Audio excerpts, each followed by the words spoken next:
Selam şayan kızlar, hamalaylar. Sizin bilen men sizle edimek en demli sahife vakti kelip jitdi.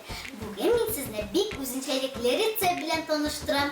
Stakan içinde mikrovalnovka yordamidagina keks pişiramiz.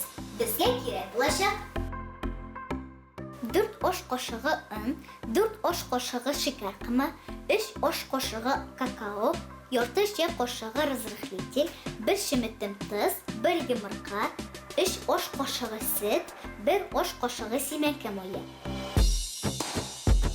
Keks әзерләү өчен иң элек стаканда барлык кыры ингредиентларны кушып болгатырга кирәк.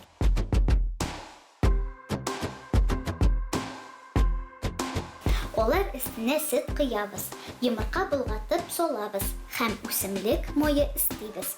Барысын бергә яхшылап болгатабыз. Кекслар өчен булган савытларны үсемлек мое белән майлыйбыз. Әйткәнемчә, кекс микродулкынлы мичтә әзерләнәчәк. Шуңа күрә махсус савыт саба кулланабыз. Әзер массаны ярты стаканга кадәр җиткереп салабыз. Чөнки пешкәндә аның күләме артачак. Кексларны тыгып микродулкынлы мичкә 1-1,5 минутка куябыз. Пешү вакыты мичегезне кешенә бәйле.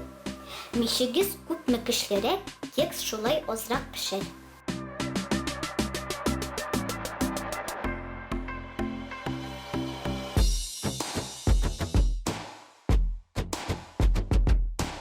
Менә шулай 5 минут эчендә хәтта таба һәм газ миче кулланмыйча шундый тәмле кекс пешереп була. Сезгә бу рецепт ошадымы?